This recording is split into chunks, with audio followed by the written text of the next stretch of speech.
your mind won't stop racing. Even when you close your eyes at night, it's still there, that endless loop of tomorrow's meetings, yesterday's mistakes, and the growing list of things you should be doing right now. If this sounds familiar, drop where you're listening from in the comments. Because what I'm about to share works, whether you're in Chicago, feeling trapped in your cubicle, or in Sydney lying awake at 3 a.m., worrying about deadlines. Grab something soft, a pillow, a blanket, anything that feels comforting. Find a spot where you can just be. Because you've been running on empty for so long, you've forgotten what it feels like to actually breathe. Here's what no one tells you about stress and anxiety. The solution isn't another productivity hack or meditation app that makes you feel guilty for missing day 3. 2,500 years ago, a teacher discovered something that changes everything in just 2 seconds. 2 seconds. That's how long it takes to bring your scattered mind home to your body. And when that happens, something extraordinary occurs. You remember what it feels like to be free. Not free from your responsibilities, free within them. Free to breathe without that weight on your chest. Free to walk without carrying the world on your shoulders. You don't need to fix yourself. You just need to remember how to come home.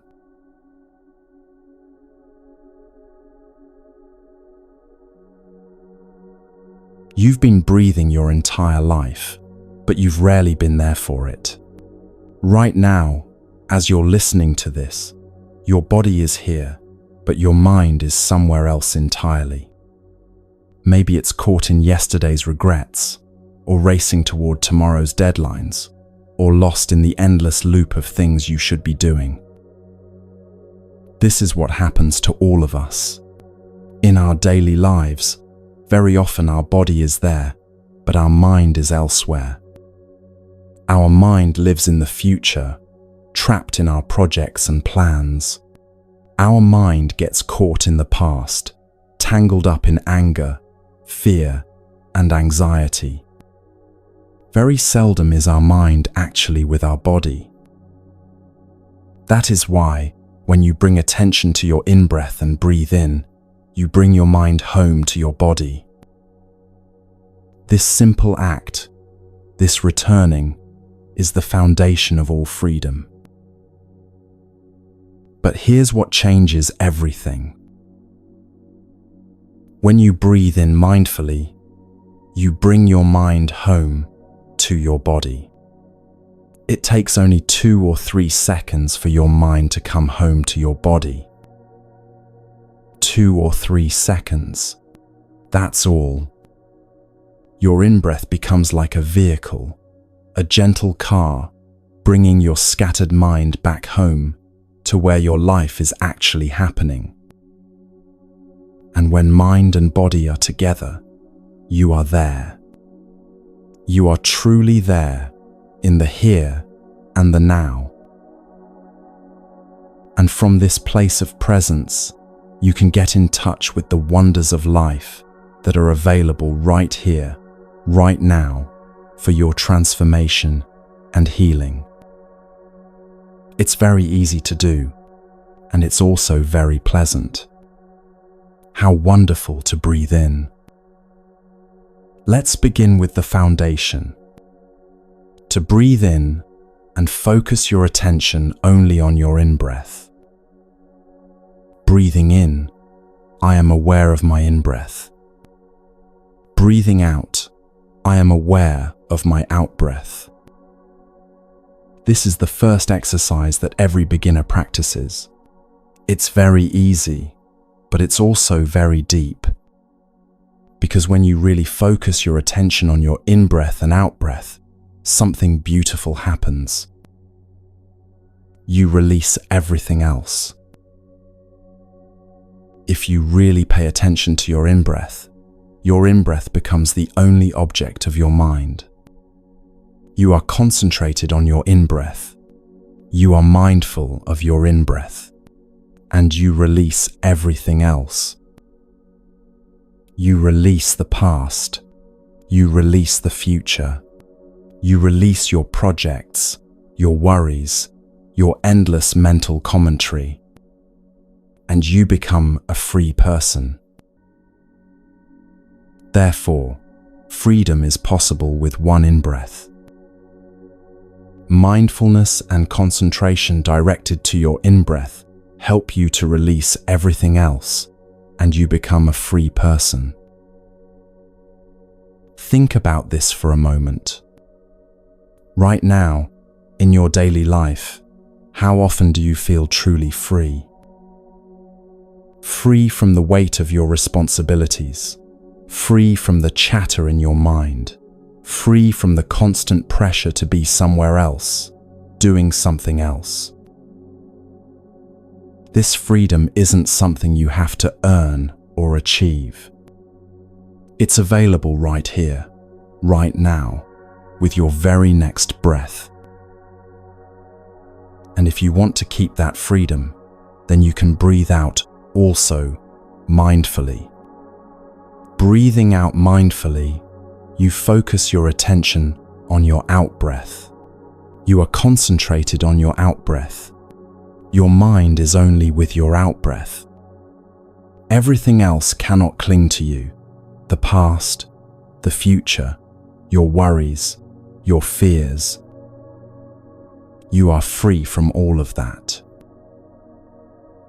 So, with the practice of mindful breathing, you can cultivate freedom, and you can preserve that freedom as long as you wish. 2 minutes, 3 minutes, 4 minutes. If you know how to practice mindful breathing, you keep your freedom. You are not pulled away by the past, by the future, by your worries, by your projects. You breathe as a free person. Now, we deepen the practice. The second exercise is to follow your in-breath and your out-breath from beginning to end. Imagine your in-breath has a certain length, maybe 3 or 4 seconds. It begins here, and it ends here. Your job is to follow that breath all the way through, like following a dear friend on a peaceful walk. Breathing in, I follow my in-breath all the way through.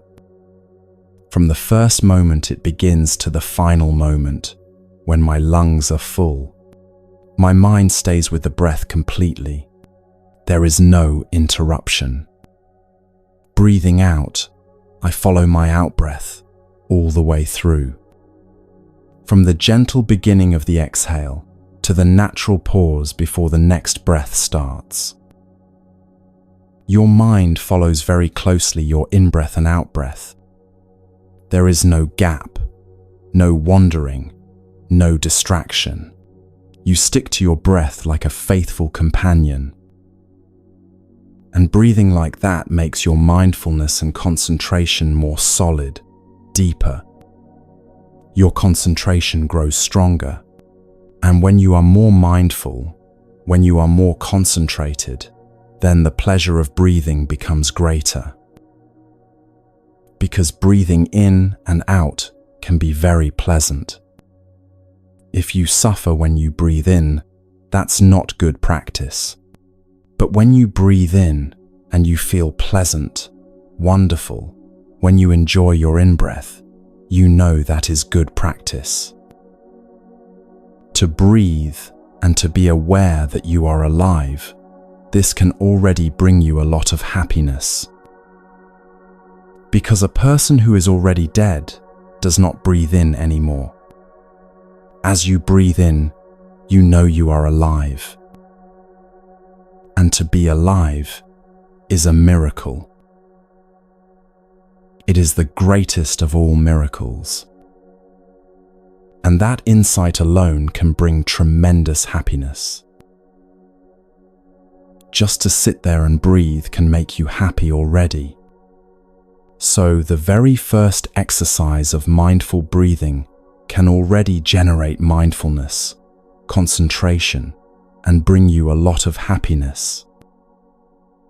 Whether you are sitting on the grass, or sitting at the foot of a tree, or even sitting on a bus or train, when you breathe in with mindfulness and concentration, you can be a happy person. Just breathing in and out. Let me tell you about someone who discovered this practice in the middle of her busiest season. When you spend 2 hours with your computer, you forget entirely that you have a body. During that time, you are completely absorbed in your work, and your mind is not with your body. You are not alive, truly alive, during those moments. You are lost in your thinking, your planning, your endless mental projects. Many of us live like this for hours, even days at a time. Our body sits there, faithful and patient, while our mind races through tasks and responsibilities. We become like ghosts, haunting our own lives. This woman worked in a high-pressure office environment. Meetings back to back, deadlines looming, emails flooding in faster than she could respond. She would sit at her desk from early morning until late evening, her shoulders tense, her jaw clenched, her breathing shallow and quick. She had become a stranger to her own body. But here's what can change everything. In some workplaces, they now have a bell of mindfulness on computers. Every 15 minutes, a gentle chime sounds. And when you hear that bell, you stop working. You go back to your body through mindful breathing. You feel alive again. You bring your mind home to your body. You enjoy breathing in and out. You become fully alive. You smile to life. And after that, you continue your work. The first time she heard that bell and actually stopped, she was amazed. For just 30 seconds, she brought her attention to her breathing. She felt her shoulders drop. She noticed the tension in her jaw release. She became aware that her body had been holding stress like a clenched fist for hours. And in those 30 seconds of mindful breathing, that fist began to open. This is a good way not to be pulled away for a long time from the present moment. And that helps you to release the tension in your body and keep your freshness. Keep your joy and happiness throughout the day. The bell of mindfulness is a call, calling you back to the present moment for you to be alive, for you to be free, in order to get in touch with the wonders of life that are available in the here and the now. 2,500 years ago, the Buddha taught exactly what I'm sharing with you now. He described it simply. Breathing in, I know I am breathing in. Breathing out, I know I am breathing out. It sounds almost too simple, doesn't it? But hidden in this simplicity is a revolutionary truth. When you really know you're breathing, when you're fully present for this most basic act of being alive, you step out of the prison of your thoughts and into the freedom of this moment. Recognizing your in-breath and your out-breath, that is the first exercise. Every beginner of meditation practices that. It's very easy, but it's very deep. Because if you really focus your attention on your in-breath and your out-breath, you release everything else, and you become a free person. Just paying attention to your in-breath and out-breath can bring great results. Here's how you can transform your entire day with this practice. You don't need extra time to practice meditation. You don't need to sit on a meditation cushion or find a quiet monastery. You just need to remember. Set a gentle reminder on your phone, not harsh or jarring, but something that sounds like a friend calling your name. Every 15 minutes, when that bell sounds, stop whatever you're doing. Don't worry about finishing that email or solving that problem. Just stop. Go back to your body through mindful breathing. Feel alive again. Bring your mind home to your body. Enjoy breathing in and out. Become fully alive. Smile to life. Instead of thinking of this and that, you enjoy breathing in and out. You enjoy the landscape of your own inner world. You enjoy the simple miracle of being alive. Your breath has been your most faithful companion since the moment you were born. It has never left your side through every joy and sorrow, every triumph and challenge. It has never judged you, never abandoned you, never asked for anything in return. When you bring your attention to your breath, you're not learning something foreign. You're returning to the most intimate relationship you've ever had. You're coming back to the simple truth of your aliveness. In our hyper-connected world, we live so much in our thinking that we forget we have a body at all. We become like disembodied minds, floating through space, tethered to screens and schedules, but disconnected from the very vessel that carries us through life. But your body is not just a vehicle for your thoughts. Your body is where your life actually happens. Every feeling, every sensation, every moment of peace or joy, they all arise here, in this physical form. When you breathe mindfully, you reunite mind and body. You remember what we call the oneness of body and mind. Mind and body are together, and when your mind is with your body, you are established in the here and the now. You step out of the prison of endless thinking and into the freedom of lived experience. You remember what it means to be fully present for your own life. This practice will save your life, not dramatically, but quietly, breath by breath. It will rescue you from the trance of busyness and bring you back to the aliveness that's always available in this moment. It will remind you, again and again, that peace is not something you have to chase or achieve. Peace is something you can touch with your very next breath. Take a moment now. Put your hand on your chest and feel the gentle rise and fall. This is your life happening. This is your freedom. This is your way home.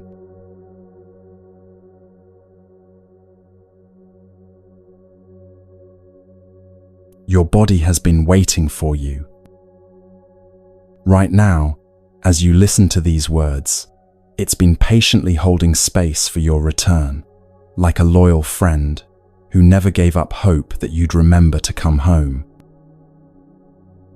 Most of us live as if we're just a head floating through the world, carrying around this mysterious vessel that we barely acknowledge, except when it's hungry, tired, or in pain. We've become so identified with our thoughts, our mental chatter, our endless planning and worrying, that we've forgotten we actually live in a body. We've forgotten that this body is not just a machine that carries our brain around, it's our home. But here's what's beautiful about this practice. Once you've learned to bring your mind home through mindful breathing, the next step unfolds naturally. You begin to recognize the presence of your body. You begin to feel what it's like to actually live here, in this physical form, instead of just thinking about living. The third exercise of mindful breathing is to go home to your body and become aware of your body. Breathing in, I am aware of my body. Breathing in, I know I have a body. It sounds simple, almost obvious. Of course, you know you have a body. But when was the last time you really felt grateful for it? When was the last time you brought your full attention to the miracle of your physical existence? Right now, as you're listening, your heart is beating without you having to think about it. Your lungs are expanding and contracting in perfect rhythm. Your blood is flowing through thousands of miles of vessels, carrying oxygen and nutrients to every cell. Your nervous system is processing countless signals, keeping you balanced, alert, alive. This is happening right now, without any effort from you. When you bring your mind home through conscious breathing, you create the foundation for this deeper awareness. You begin to recognize the existence of your body not as an abstract concept, but as a lived reality. You start to feel the weight of your body against the chair or bed where you're resting. You notice the temperature of the air on your skin. You become aware of the subtle sensations that are always present, but usually ignored. It's like you go home and recognize the feeling of being home. But here, you go home to recognize the presence of your body. And when you are home to your body, you might notice something important. You might notice that there is tension, stress, and pain in your body. For many of us, this recognition comes as a shock. We've been so disconnected from our physical selves that we haven't realized how much suffering we've been storing there. Because you may have allowed tension to accumulate in your body over days, weeks, months, even years. Think about yesterday. Think about the meetings you sat through with your shoulders raised toward your ears. Think about the traffic you navigated with your jaw clenched tight. Think about the difficult conversation you had while holding your breath. Think about the late night you spent hunched over your computer, your neck craned forward, your back rounded. You have been working your body very hard, and tension, pain, stress have accumulated in your body and make you suffer. But you suffer without even knowing you're suffering because you're not home to witness it. This is what happens when mind and body become strangers. Your body absorbs the stress of your life, the deadlines, the conflicts, the constant pressure to perform, but your mind is too busy, too distracted, too caught up in mental activity to notice. So the tension accumulates like sediment in a river, building up layer by layer until your body becomes a storehouse of unprocessed stress. Your shoulders carry the weight of your responsibilities. Your jaw holds the words you didn't say. Your stomach churns with anxiety you haven't acknowledged. Your back aches from carrying burdens that aren't even yours. And your breath becomes shallow and quick as your nervous system stays locked in a state of perpetual alert. But here's the beautiful thing about this practice. Once you recognize what's happening in your body, you can begin to help it. Once you're aware of the tension and stress, you can start to release it. That is why you need the fourth exercise, to release the tension in your body, to calm your body. The method is exactly the same as what we learned with feelings. Here, you are aware of your body, and then you practice mindful breathing to calm your body, to release the tension in your body. This is the practice of relaxation, releasing the tension in the body. Breathing in, I calm my body. Breathing out, I release the tension in my body. But this isn't the kind of relaxation you might think of. It's not about collapsing or going limp. This is conscious relaxation, mindful relaxation. You're actively participating in the process of letting go. Let me guide you through this practice right now.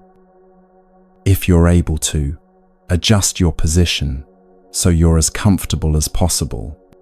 If you're lying down, let your arms rest naturally by your sides. If you're sitting, place your feet flat on the floor and rest your hands in your lap. Now, breathing in, bring your awareness to the top of your head. Notice if there's any tension there, any tightness in your scalp or forehead. Don't try to change anything yet, just notice. Breathing out, let that area soften. Imagine your breath flowing to the top of your head, bringing ease and spaciousness. Breathing in, bring your awareness to your face, your forehead, your eyes, your cheeks, your jaw. How is your jaw right now? Are you clenching it? Are you holding tension there without even realizing it? Breathing out, let your jaw drop slightly. Let your tongue rest softly in your mouth. Let the muscles around your eyes release. Feel your entire face melting into softness. This is what the Buddha meant when he spoke about the body being precious. The body is precious. It is our vehicle for awakening. It's not an obstacle to our spiritual life. It is our spiritual life. Every sensation in your body is a doorway to presence. Every breath is an opportunity to come home. Every moment of physical awareness is a chance to touch the miracle of being alive. Continue this gentle scanning through your body. Breathing in, bring awareness to your neck and shoulders. This is where so many of us hold the stress of our daily lives. Your shoulders might be raised toward your ears without you even knowing it. Your neck might be tight from looking down at screens all day. Breathing out, let your shoulders drop. Imagine them melting away from your ears, settling into a natural, easy position. Let your neck lengthen gently, creating space between your head and shoulders. Move your awareness down to your arms and hands. Are you gripping something? Are your hands clenched into fists? Are you holding tension in your forearms without realizing it? Breathing in, notice any tension in your arms. Breathing out, let your arms become heavy and relaxed. Let your hands uncurl if they're closed. Feel your arms sinking into whatever surface they're resting on. Now bring your attention to your chest and heart area. This is often where we hold our unexpressed emotions, our grief, our joy, our love, our fear. Your chest might feel tight, constricted, as if you've been holding your breath for hours or even days. Breathing in, expand your chest gently, naturally.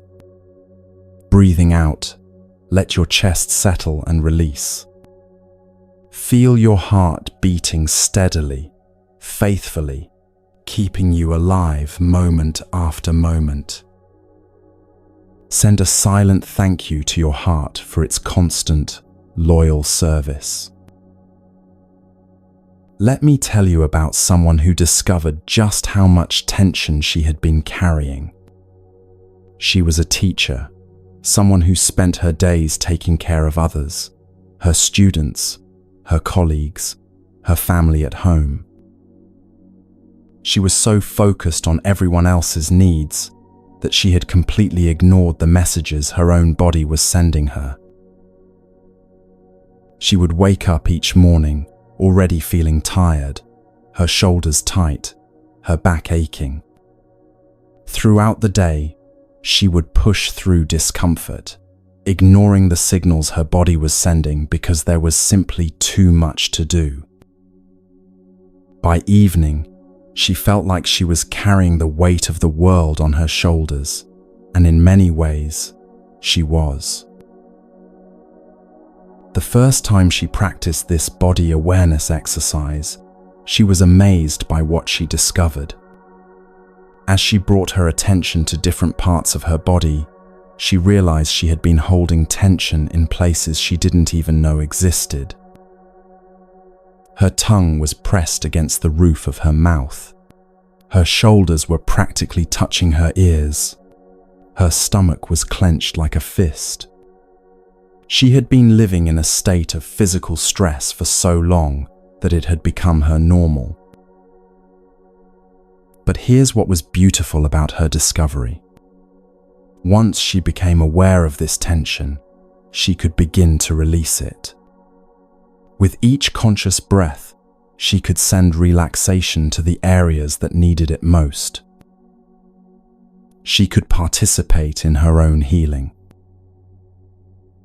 Continue bringing your awareness down through your body. Notice your abdomen, your stomach area.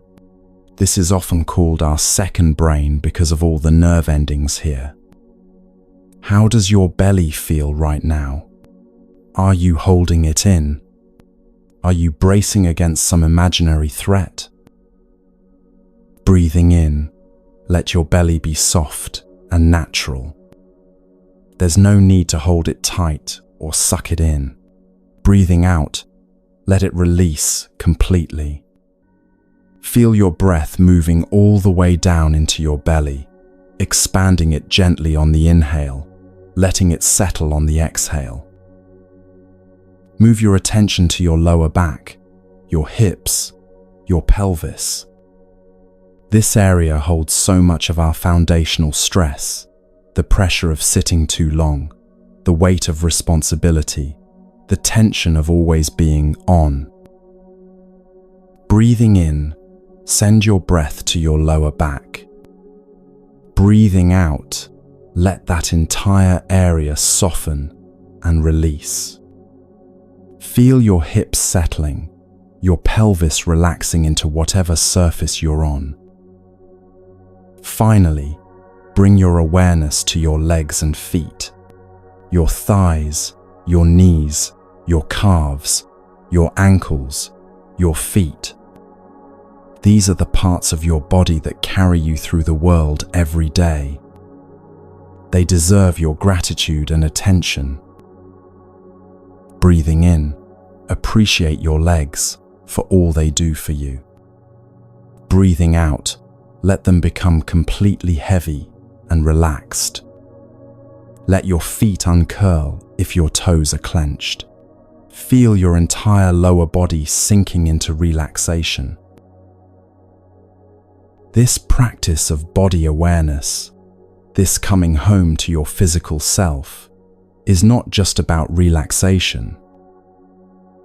It's about reclaiming your birthright to live fully in your own skin. From the parking lot, walking to your office, you might like to walk in such a way that every step can release the tension in your body. Every step can bring you home to the here and now, so that you can touch the wonders of life available in you and around you. Think about this differently than you have before. That walk from your car to your workplace, how do you usually experience it? Are you already mentally in your first meeting? Are you rehearsing conversations or worrying about deadlines? Are you rushing? Your body tense with the urgency of getting somewhere else? But what if that walk became a moment of healing instead? What if each step was an opportunity to release the tension you've been carrying? What if instead of arriving at work already stressed and depleted, you arrived feeling grounded and present? You can walk in such a way that each step makes you a free person. You enjoy every step. Every step brings you to the here and the now, so that you can get in touch with the blue sky, the beautiful trees, the songs of the birds. Every wonder of life is available in the here and the now. And, walking like that, you release the tension in your body with every step. You don't need extra time to practice meditation, walking meditation, because from the parking lot to your office, you can walk like that as a free person. You stop all the thinking together. You just enjoy every step, and you just feel the presence of the wonders of life in yourself and around you. And everyone can practice like that. This is what it means to live in your body instead of just thinking about living. When you're truly present in your physical form, every moment becomes an opportunity for wonder. You feel the coolness of the morning air on your skin. You notice the way the light falls through the trees. You hear the symphony of sounds that surrounds you, birds singing, leaves rustling, the distant hum of life happening all around you. But when you're disconnected from your body, lost in mental activity, you miss all of this. You walk through a world full of miracles without seeing them because you're not really there. Your body is there, but you are not home in your body. The practice of body awareness brings you back to the fullness of your experience. It reminds you that you're not just a thinking machine moving through space. You're a conscious being, having a physical experience. You're alive in a body that can feel pleasure, comfort, ease, and joy. You're alive in a world that offers endless opportunities for sensory delight.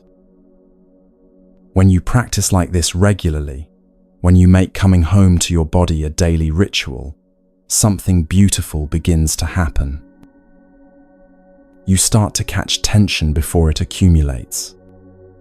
You notice when your shoulders are creeping up toward your ears, and you can consciously release them. You feel when your breathing becomes shallow, and you can deepen it. You sense when your jaw is clenched, and you can soften it. You become an active participant in your own well-being instead of a passive victim of stress. This body that you inhabit, this miraculous collection of cells and systems and consciousness, is not just a vehicle for getting through your to-do list. It's your home base for experiencing the fullness of being alive. It's your gateway to presence, to pleasure, to peace. It's your most intimate teacher, constantly offering you information about what you need, what serves you, what brings you back to balance. But you have to be home to receive these teachings. You have to be present in your body to benefit from its wisdom. Take a moment now to appreciate this incredible form you inhabit. Feel the aliveness flowing through you. Notice how your body has been breathing you, supporting you, carrying you through life without asking for anything in return. Send it your gratitude. Send it your love. Welcome yourself home.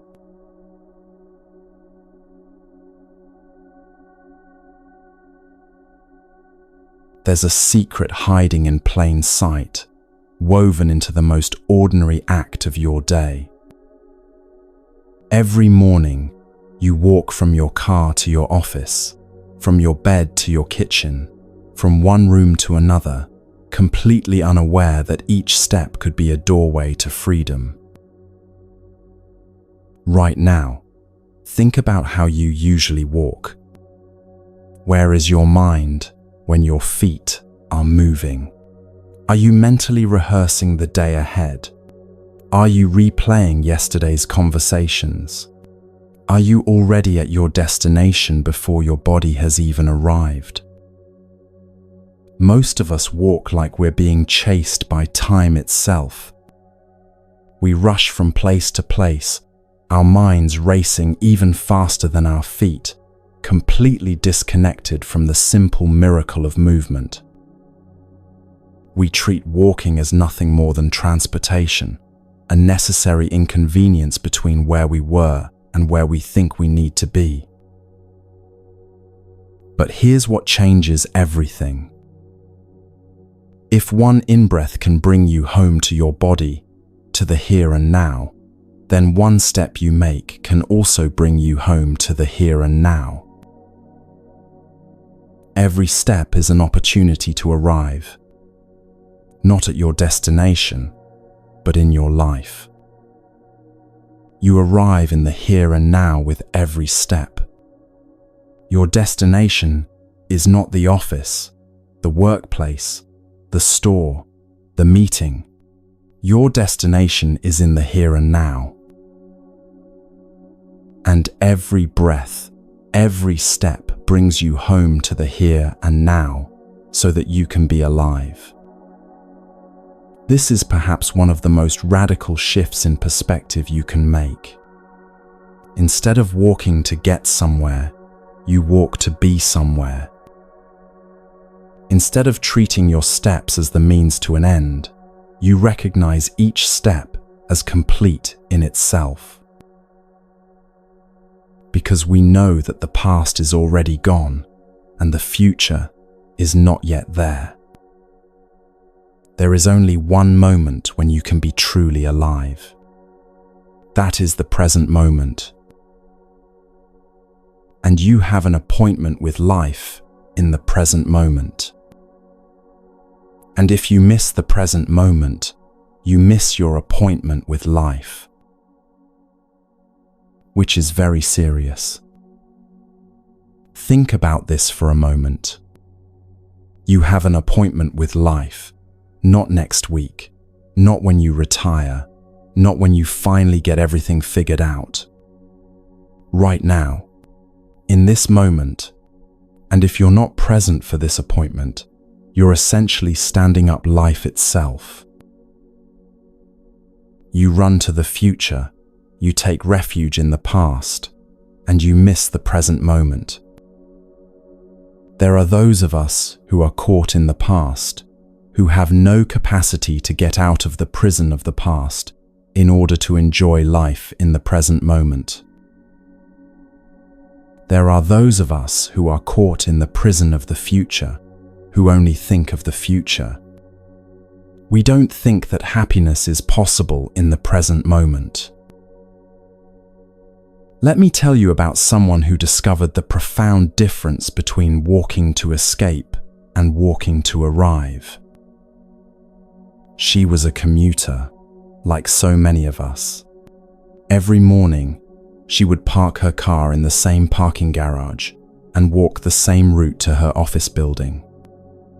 It was a beautiful walk, actually. Tree-lined sidewalks, a small park, old buildings with interesting architecture. But she had walked this route hundreds of times without ever really seeing it. Her mind was always elsewhere during that walk. Sometimes she was mentally composing emails she needed to send. Sometimes she was worrying about presentations or deadlines. Sometimes she was replaying arguments with her partner or planning what to make for dinner. Her body walked the same path every day, but she was never actually there for the journey. She lived in a constant state of mental time travel. Even when she was physically present in one moment, her mind was always somewhere else, either lost in the stories of the past or anxiously projecting into an imagined future. She had become a stranger to the present moment. Then one day, something simple changed her entire experience. She had learned about mindful walking in a weekend workshop, and she decided to try it on her commute. Instead of rushing to her office with her mind already at work, she chose to walk slowly, deliberately, with full attention to each step. The first thing she noticed was how much she had been missing. The morning light filtering through the leaves created patterns on the sidewalk that changed with every step. The birds were singing, not just background noise, but an actual symphony of different voices and melodies. The air smelled different depending on which part of the route she was walking, sometimes like fresh bread from the bakery, sometimes like flowers from the park. But more than the sensory discoveries, she noticed something profound happening inside her. With each mindful step, the anxiety and mental chatter that usually dominated her mornings began to quiet. Her breathing deepened naturally. Her shoulders relaxed. By the time she reached her office, instead of arriving already stressed and depleted, she felt grounded, present, and somehow more like herself. So the basic practice is to always go home to the here and the now.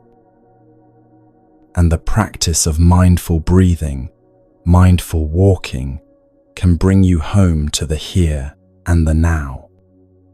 Body and mind together so that you can touch the wonders of life that have the power to nourish and transform you, to heal you.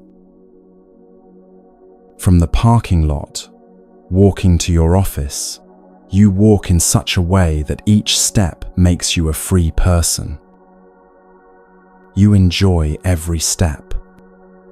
Every step brings you to the here and the now, so that you can get in touch with the blue sky, the beautiful trees, the songs of the birds. Every wonder of life is available in the here and the now. And, walking like that, you release the tension in your body with every step. You don't need extra time to practice meditation, walking meditation, because from the parking lot to your office, you can walk like that as a free person. You stop all the thinking together.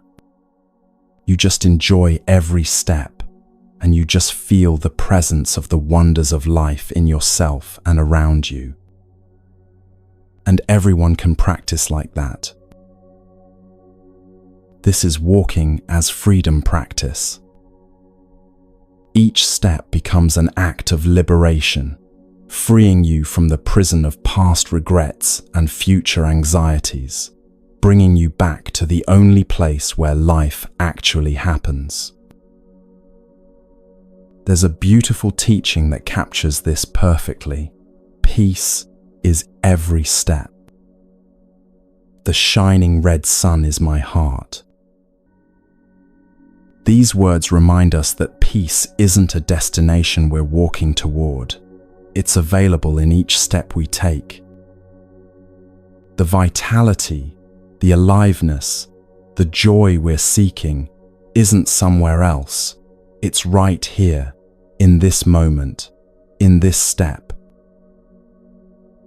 But learning to walk this way requires a fundamental shift in how you understand movement itself. Instead of walking to get somewhere, you walk to be somewhere. Instead of seeing your steps as the distance between you and your goal, you experience each step as complete and perfect in itself. Here's how you can begin to transform your daily walking into a practice of freedom. The next time you need to walk anywhere, whether it's from your car to a store, from your house to your mailbox, or down the hallway to another room, slow down. Not dramatically slow, just intentionally slower than your usual pace. Give yourself permission to take your time. As you begin walking, bring your full attention to the sensation of your feet, making contact with the ground. Feel the weight of your body shifting from one foot to the other. Notice the gentle rhythm of your movement. This is your body carrying you through space, not rushing, not struggling, just flowing naturally from step to step. With each step, take a conscious breath. You don't need to control your breathing or make it deeper than feels natural. Just be aware that you're breathing as you walk. Let your breath and your steps find their own rhythm together. As you walk, notice what's around you. But don't try to catalogue or analyze what you see. Just let your senses be open and receptive. The colors, the textures, the sounds, the smells, all of this is part of the richness of this moment.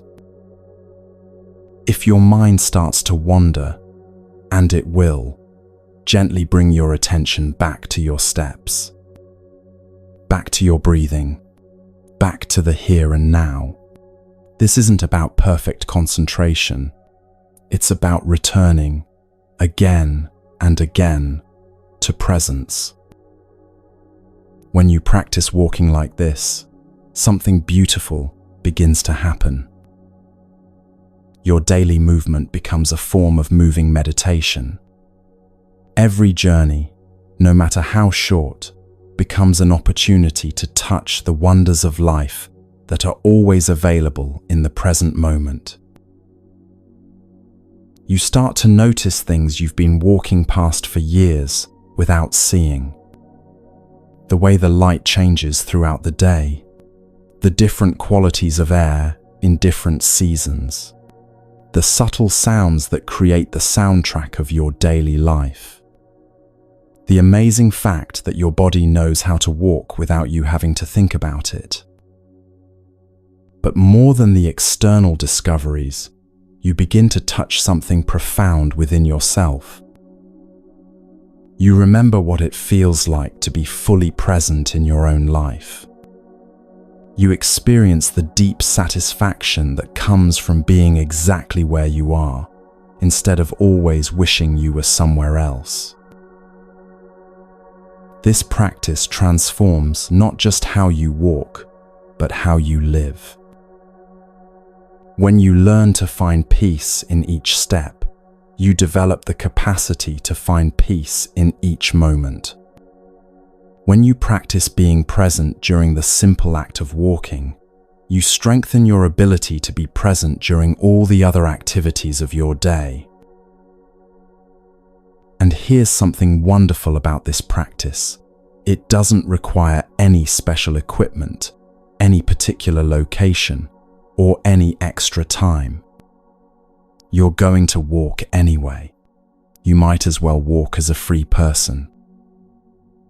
The woman I told you about, the commuter who transformed her daily walk, described it this way: I realized I had been sleepwalking through my own life. I was so focused on getting to my destinations that I was missing the journey.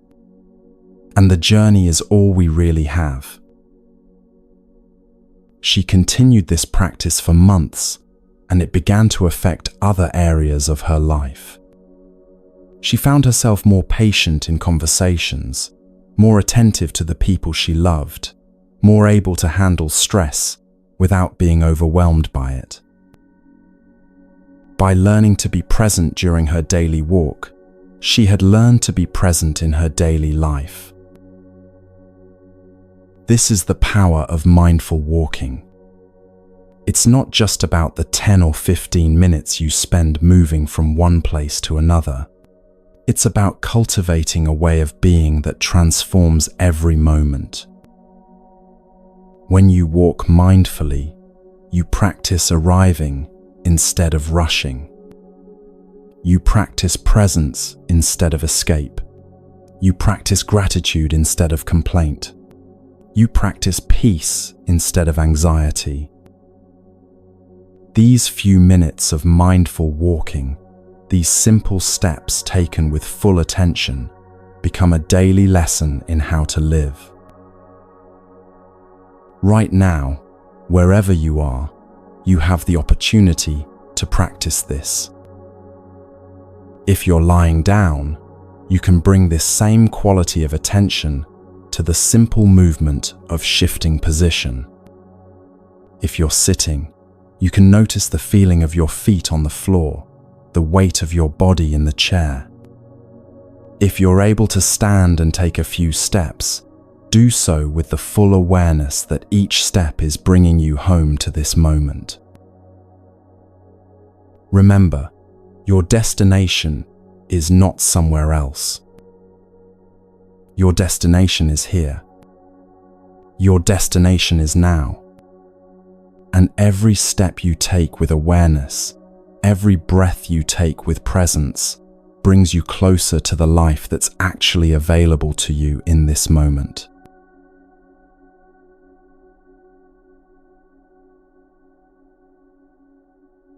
There's something most people don't understand about happiness. They think it's something that happens to them, something they have to wait for, something that depends on their circumstances changing or their problems being solved.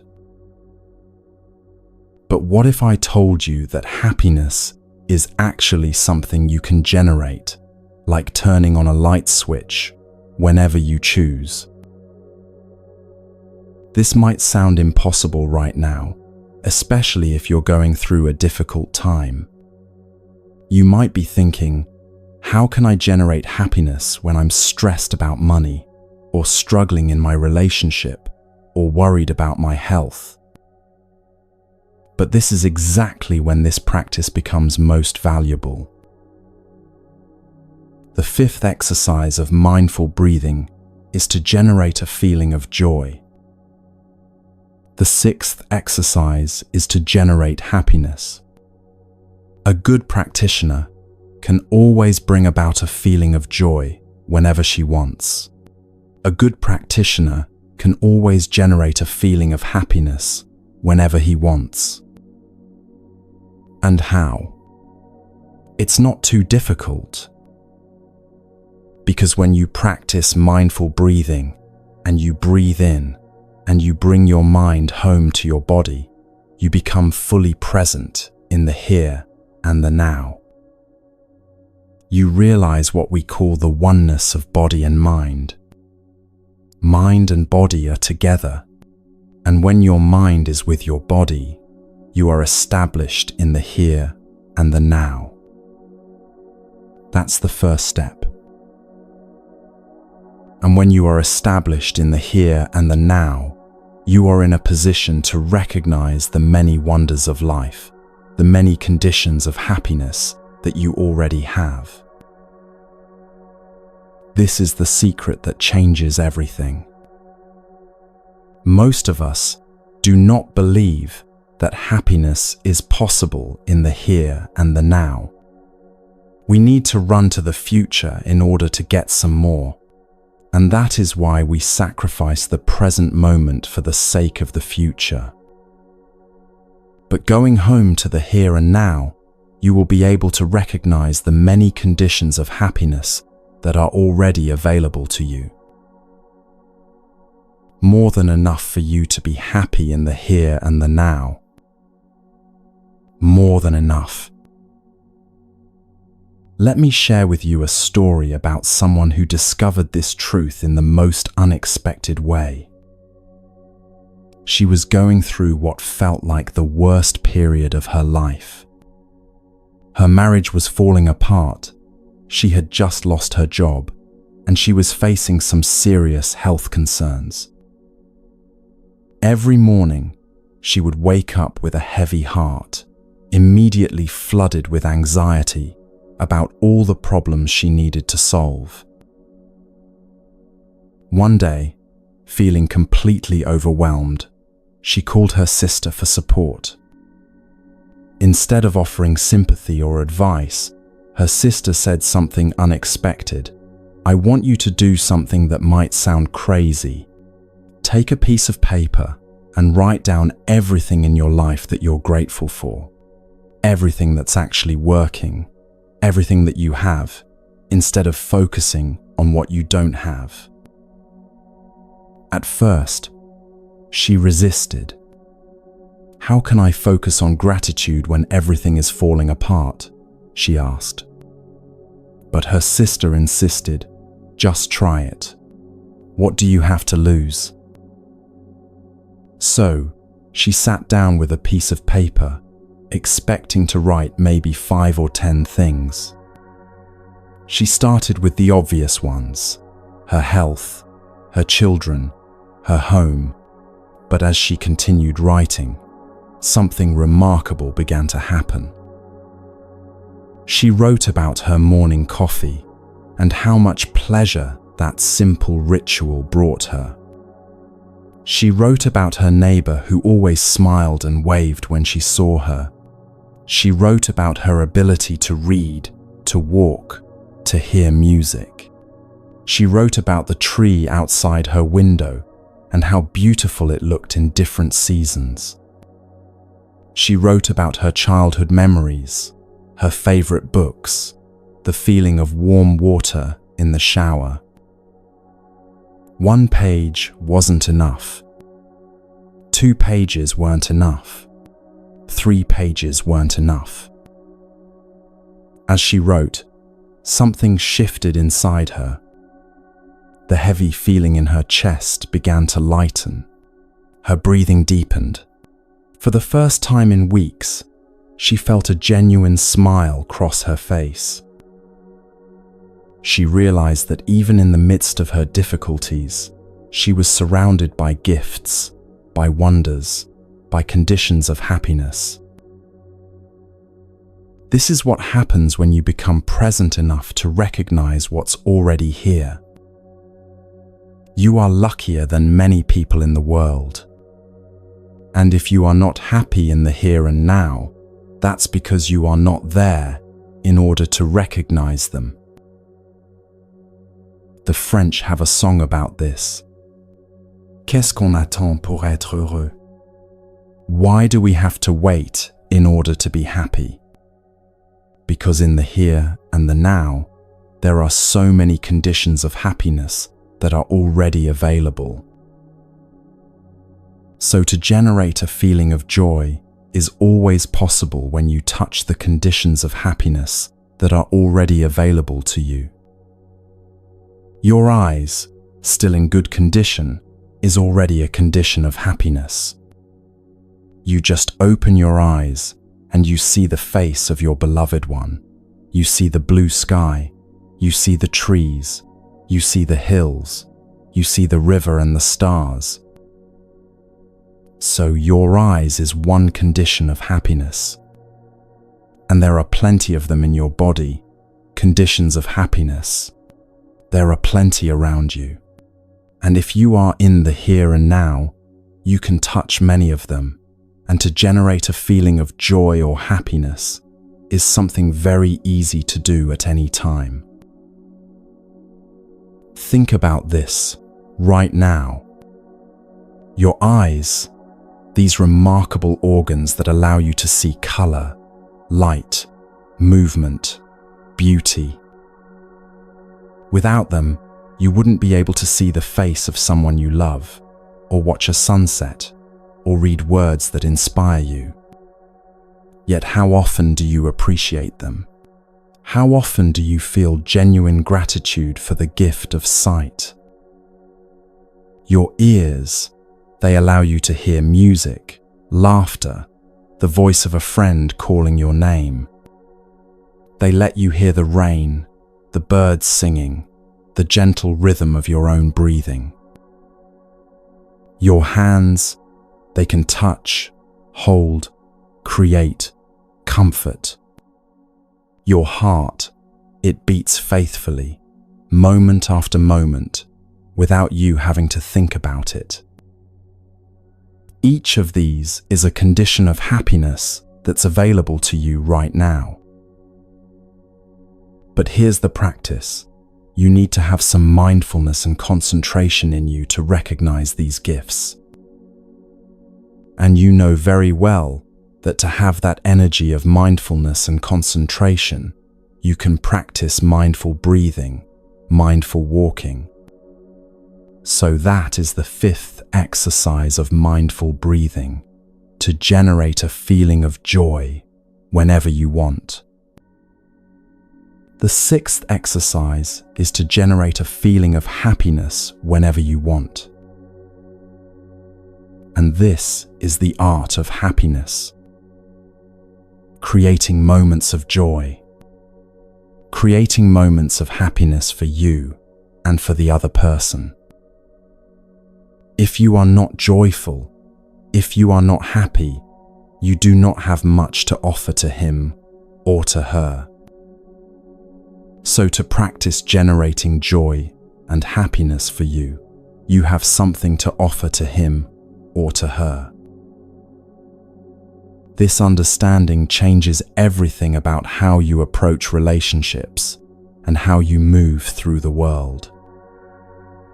When you're depleted, stressed, constantly focused on what's wrong or missing, you become an energy drain on everyone around you. But when you learn to generate joy and happiness from within, you become a source of light for others. The practice of generating joy begins with the simple recognition that happiness is not a destination you arrive at someday when all your problems are solved. Happiness is not a destination, it is a way of life. It's a choice you make in each moment to focus on what's present rather than what's absent, on what's working rather than what's broken. But this doesn't mean pretending that difficulties don't exist or putting on a fake smile when you're struggling. True joy arises from a deep appreciation for the fullness of life, including its challenges.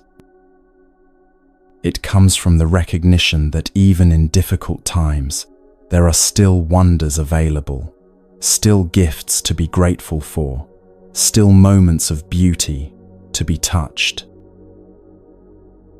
Here's a simple practice you can do right now to generate joy. Close your eyes for a moment, or soften your gaze if you prefer to keep them open. Take 3 conscious breaths, bringing your mind home to your body. Now, bring to mind someone you love. It could be a family member, a friend, a pet, or even someone you've never met but who has touched your life in some way. Picture their face in your mind. Feel the warmth that arises in your heart when you think of them. Let yourself appreciate the gift of having this being in your life, even if they're not physically present right now.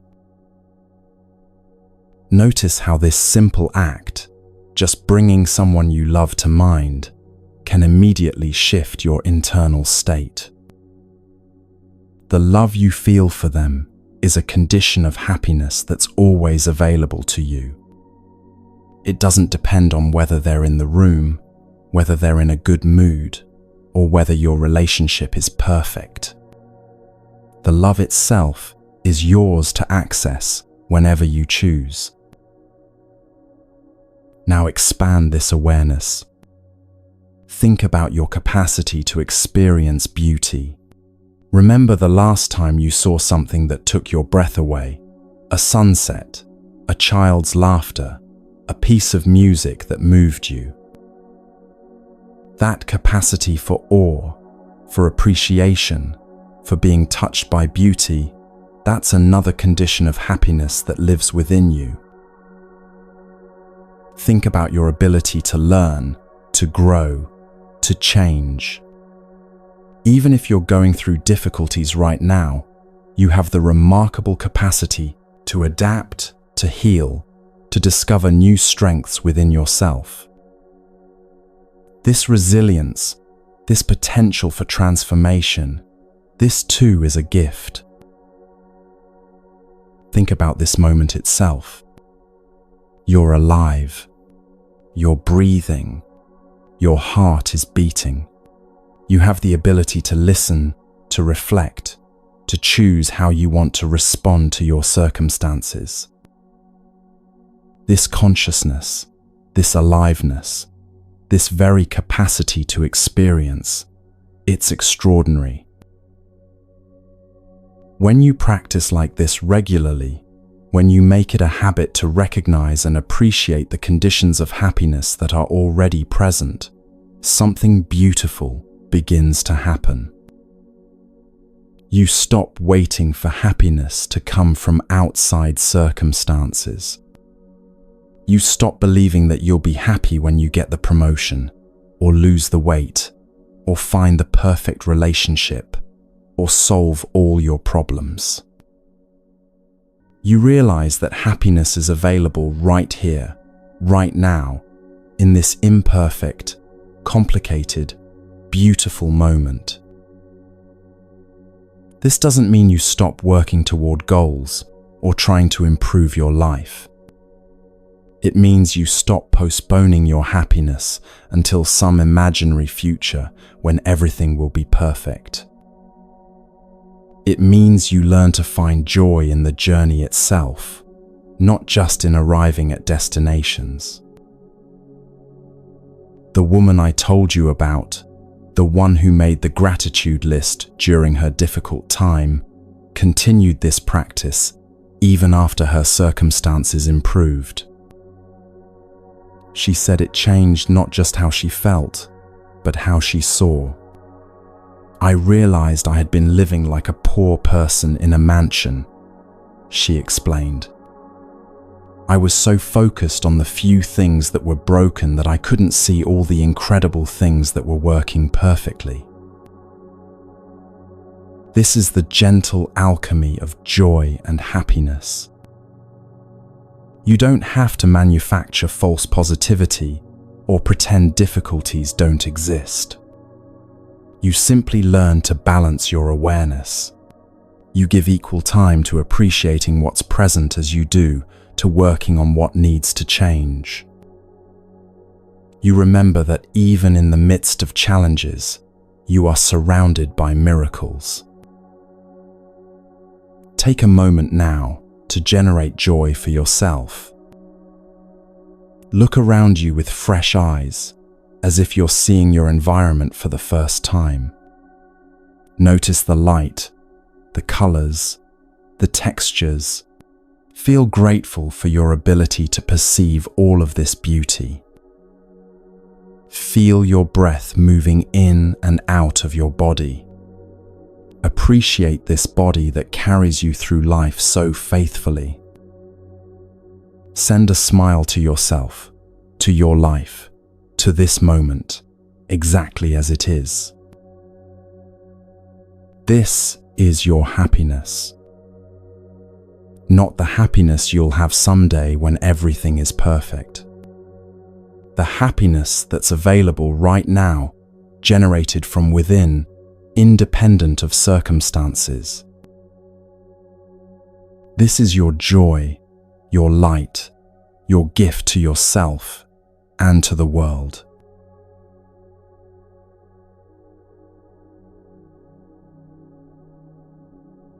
There's something most of us have never been taught about pain. We've been conditioned to believe that emotional or psychological suffering is something to avoid at all costs, something to push away, numb, or fix as quickly as possible. But what if I told you that the way to transform your pain isn't to run from it, but to learn how to hold it with the tenderness of a loving mother? This might be the most challenging teaching you'll hear today, and also the most liberating. Because until you learn how to be present with your own suffering, you'll spend your life running from it, and that running itself becomes another form of suffering. We have learned the 7th and the 8th exercise of mindful breathing. And you remember the 7th exercise of mindful breathing is to recognize a painful feeling that is coming up. Breathing in, I'm aware of the pain within myself. Breathing out, I smile to the pain within myself. That is the 7th exercise. Aware of pain. There is a painful feeling coming up. You know it, and as a practitioner, you know how to handle a painful feeling. The 7th exercise is to recognize the feeling. You do not try to run away from it like many people. You have to be there for your pain. Think about how radical this is. In a culture that offers us countless ways to avoid discomfort, shopping, scrolling, drinking, working, eating, sleeping, we're being invited to do the opposite. We're being asked to stay, to be present, to actually turn toward what hurts instead of away from it. Most of us are afraid to be overwhelmed by the pain inside. The painful feeling, the painful emotion. Not many of us know how to handle a painful feeling, a painful emotion. And most of us try to run away or to cover them up with consumptions. We use music, newspapers, television, internet in order to cover up the pain in us. We do not have the courage to face, to recognize the pain in us. So the practitioner does not do like that.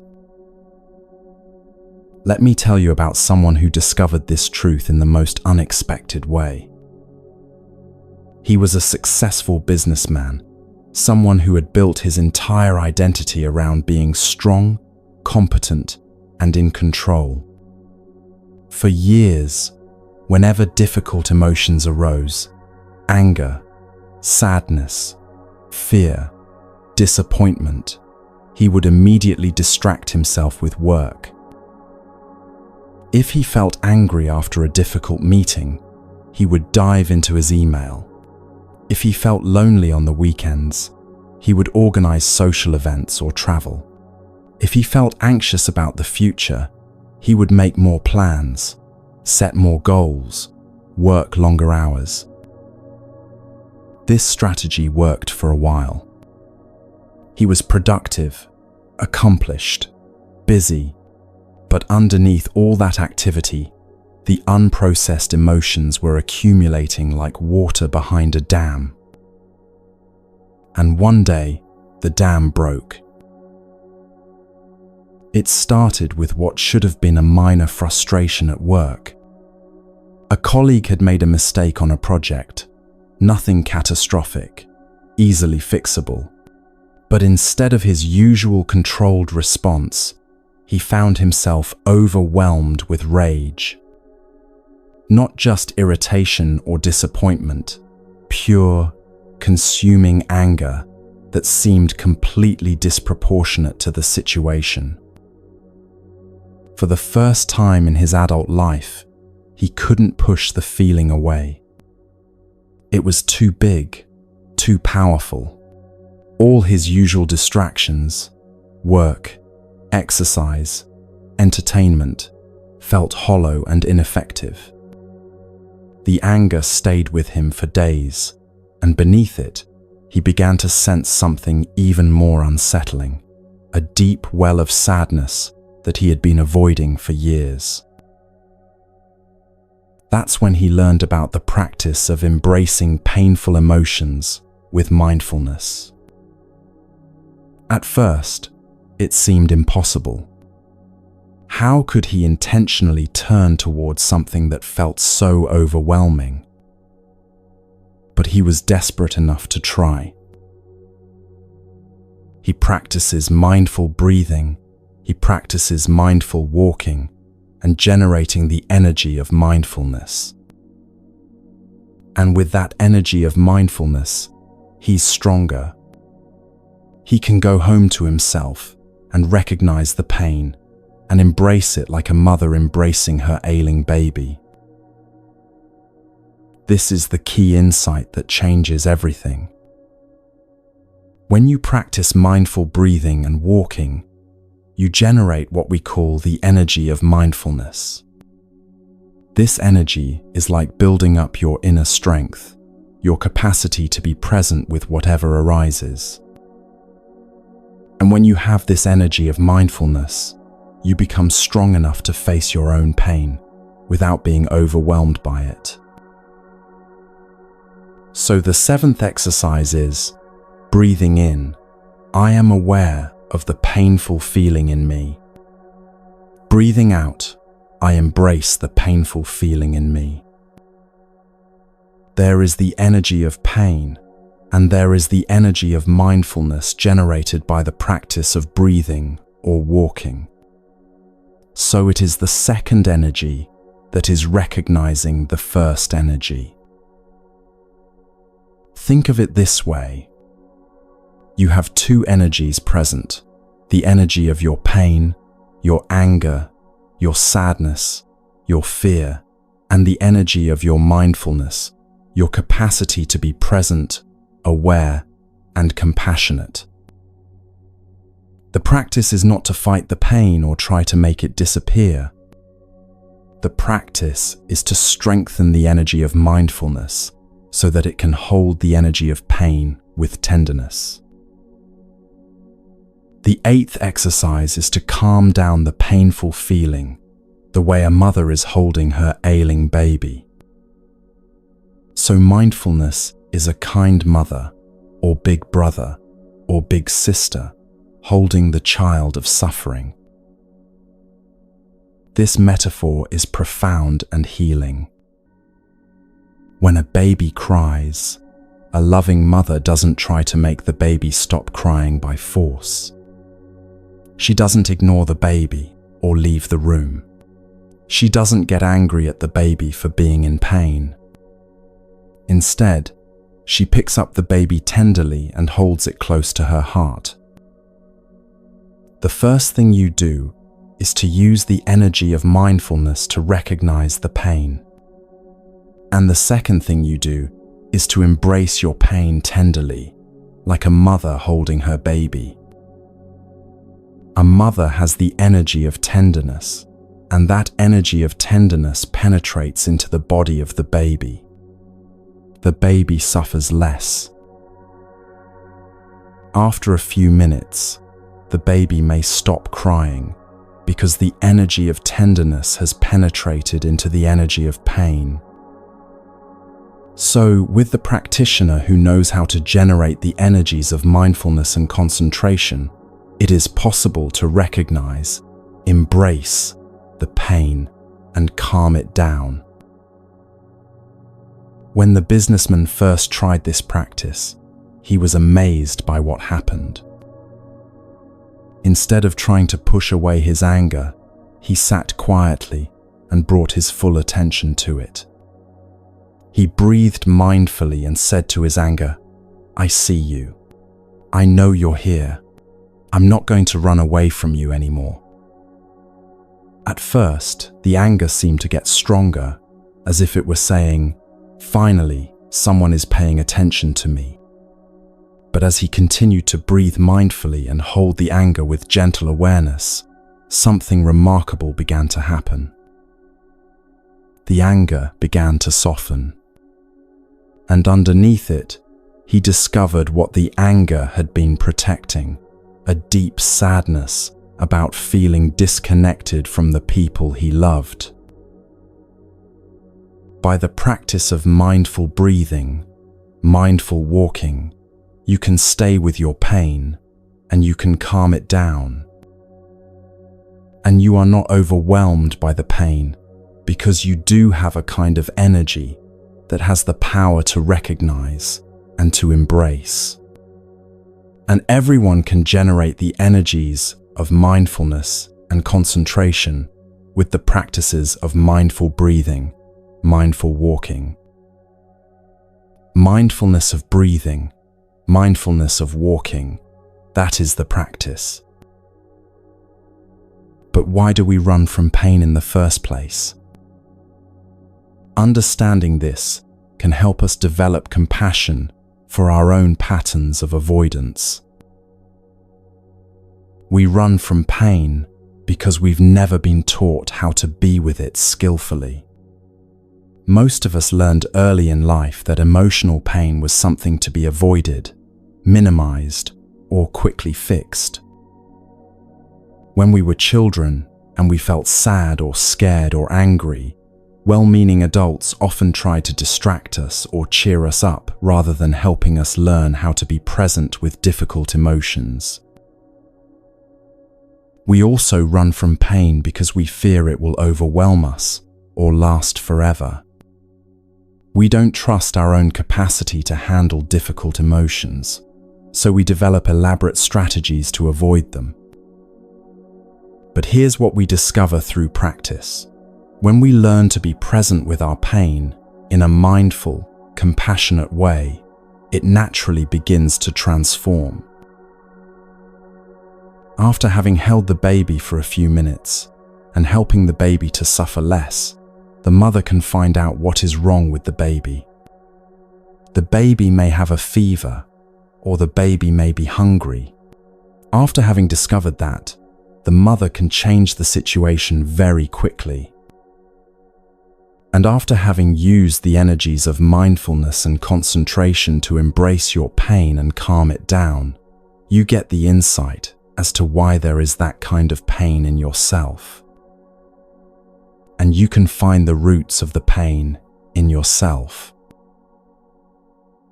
This is where the practice becomes truly transformative.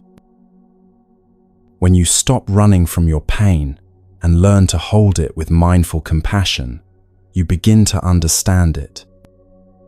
You start to see the deeper causes, the underlying needs, the old wounds that are asking for attention. And with this understanding, real healing becomes possible. The businessman discovered that his anger wasn't really about his colleague's mistake at all. As he sat with the anger and breathed mindfully, he began to see that it was connected to a much older pain.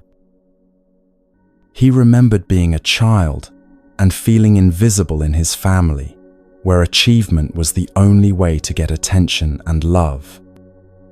His anger was actually grief for the unconditional love he had never received, grief for the child who had learned to perform rather than simply be. This insight didn't happen overnight. It took weeks of patient practice, of breathing with his difficult emotions instead of pushing them away. But gradually, as he learned to hold his pain with the tenderness of mindfulness, it began to transform. there's something even deeper we need to understand about our suffering.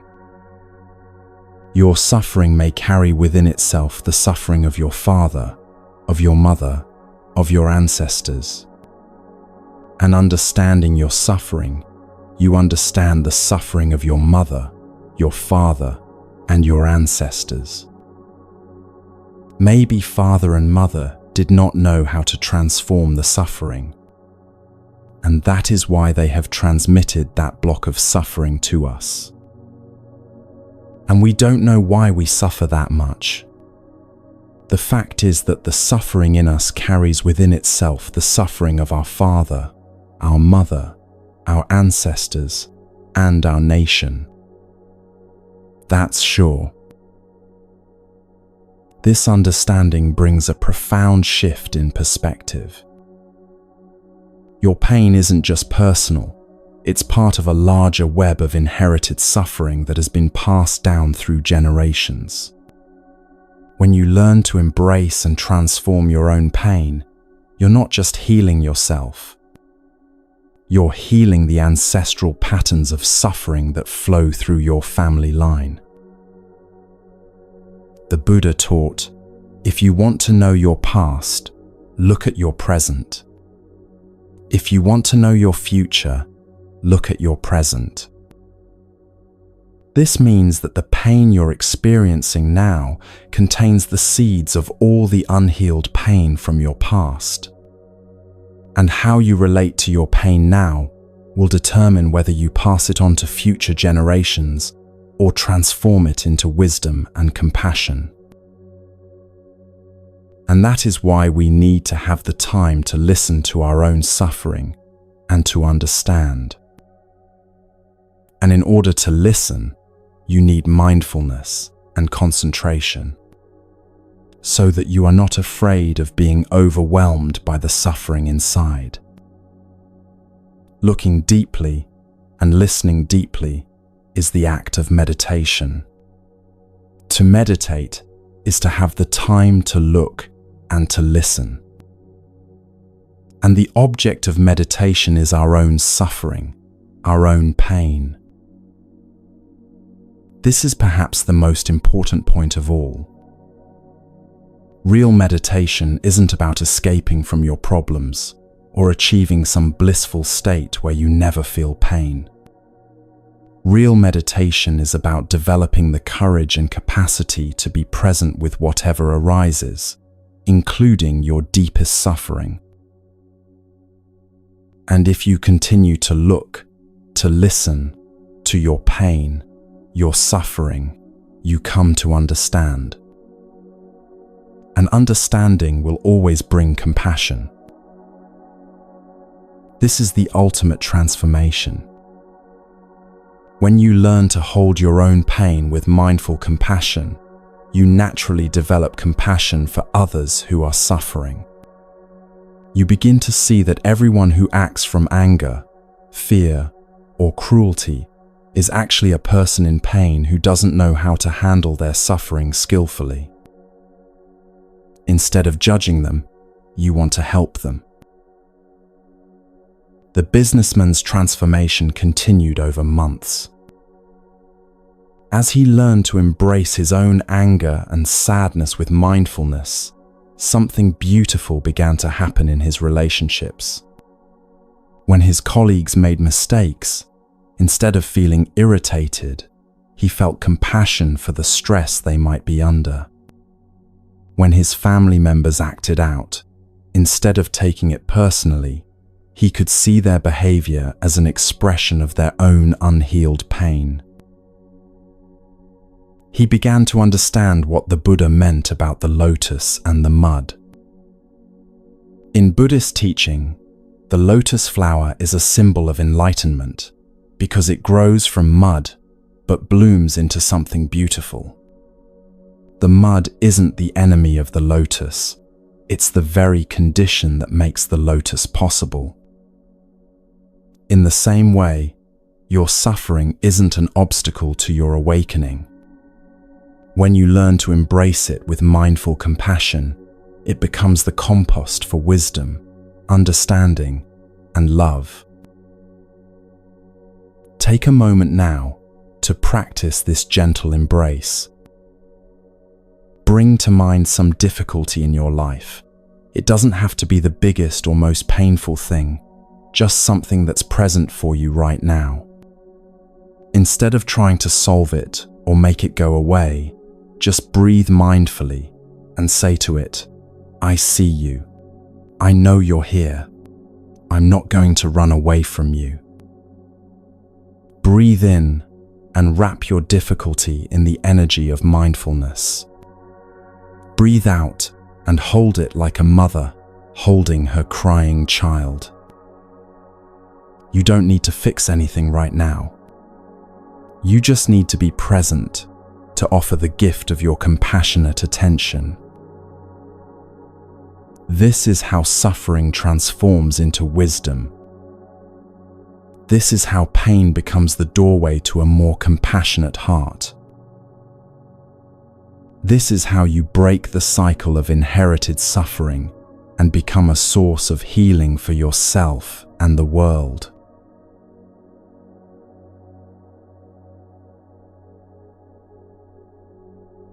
There is a kind of medicine that doesn't come in bottles or require prescriptions. It's freely available to every human being, yet most of us have never learned how to use it. This medicine is deep listening, the practice of offering your full, compassionate attention to suffering, whether it's your own or someone else's. What you're about to learn has the power to transform not just your relationships, but conflicts that seem impossible to resolve. It has brought healing to divorcing couples, estranged families, and even warring nations. But it begins with something you might not expect: learning to listen to yourself. We also spoke about listening. We listen to our own suffering.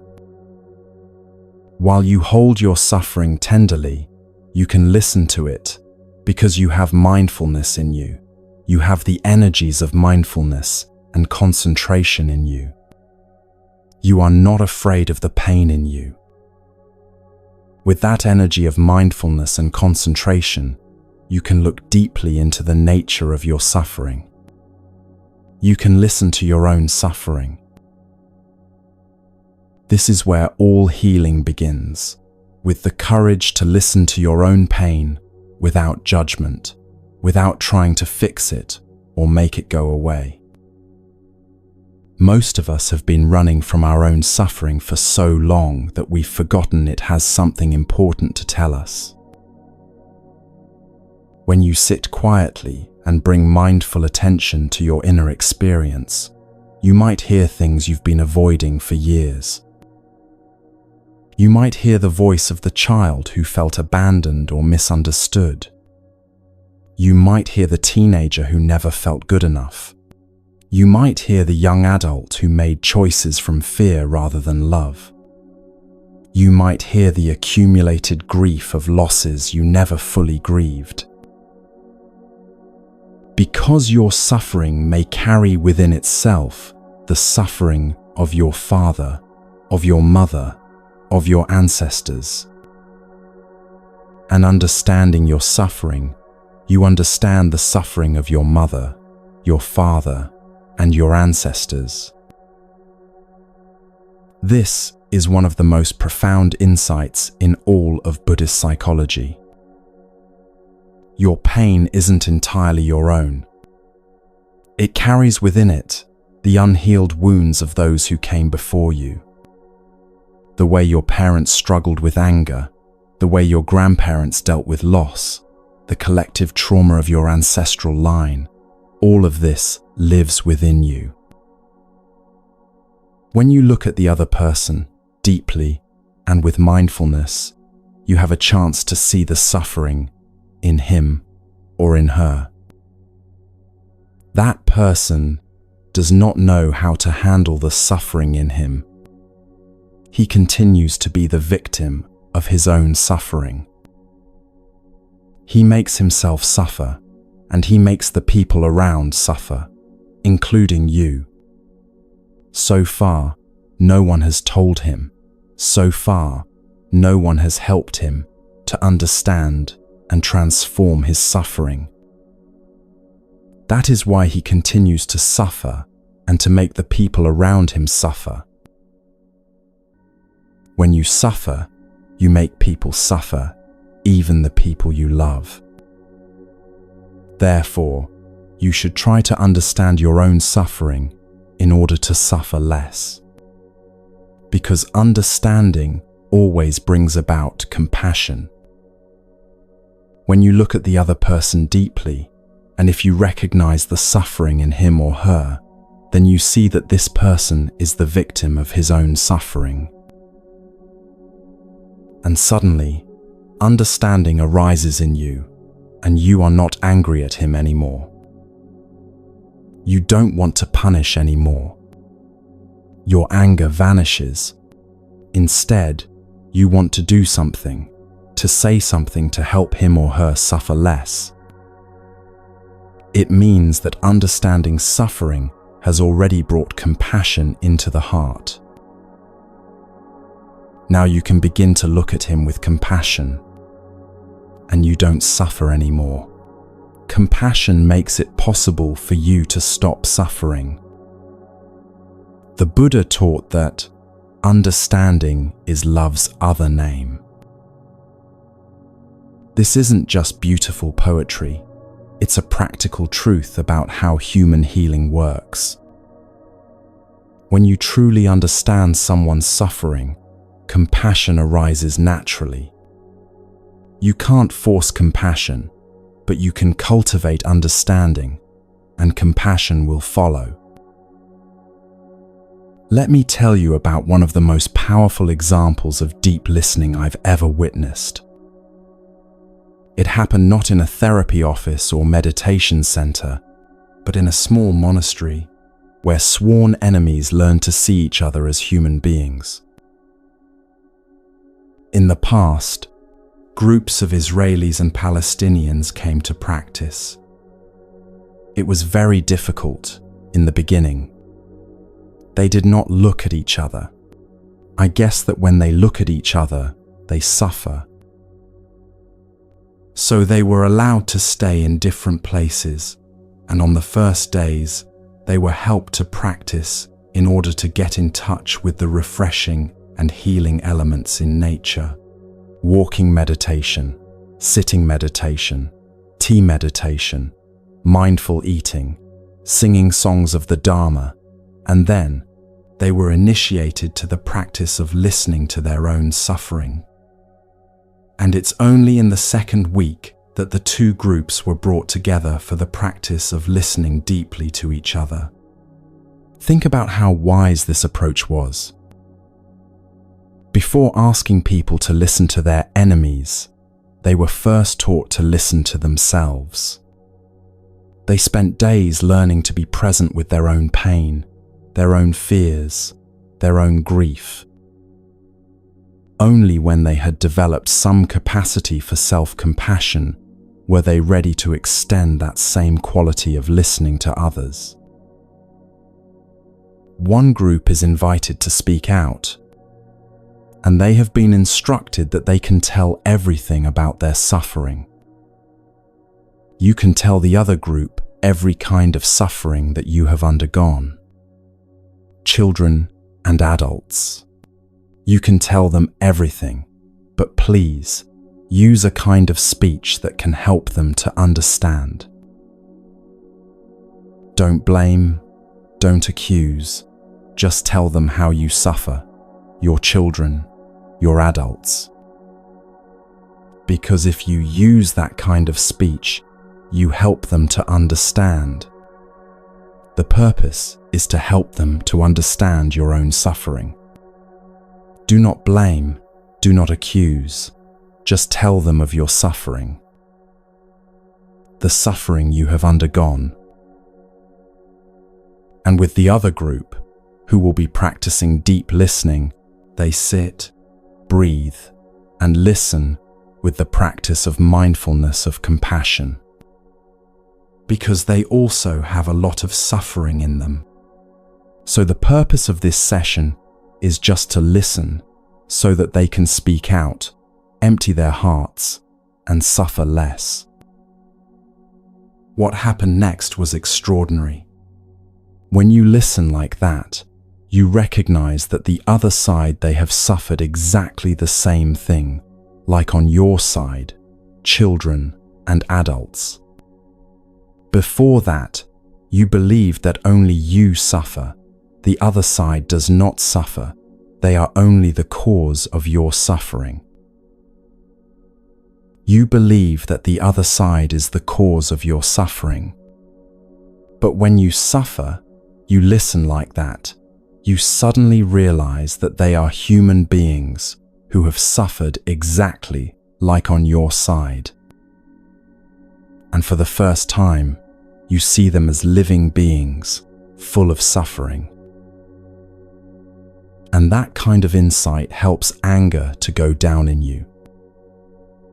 And you begin to look at them with compassion. The first time, you see them as living beings who have suffered exactly the same kind of suffering that on your side you have suffered. And when you look with the eyes of compassion, you don't suffer anymore. In the beginning, there was a lot of anger, a lot of suspicion, a lot of fear. But now, since you have been able to see them as human beings who have suffered a lot like you, suddenly you feel compassion is born in your heart, and for the first time, you can look at them with compassion, and when you look like that, you don't suffer anymore. You don't want to retaliate. You don't want to punish them anymore, and you want to say something, to do something, to help them suffer less. Transformation begins to take place in you. This is the miracle of deep listening. When people feel truly heard, when their suffering is witnessed with compassion rather than judgment, something profound shifts. The walls between us and them begin to dissolve. People who seemed like enemies reveal themselves to be fellow human beings carrying similar wounds. And they have many sessions like that, succeeding each other, and each time, for this side to have their right to speak about their suffering, the other group will be listening. And a few sessions like that can heal the wounds of both of them. And on the last day of the retreat, both groups come together as one group and reported to the whole community about the fruit of their practice. It's very moving to see the transformation and healing taking place. They said that when they go back to the Middle East, they will organize practice like that, so that other Israelis and Palestinians can come to practice to suffer less. But this kind of healing doesn't require a monastery or a formal retreat setting. You can practice deep listening in your own relationships, starting today.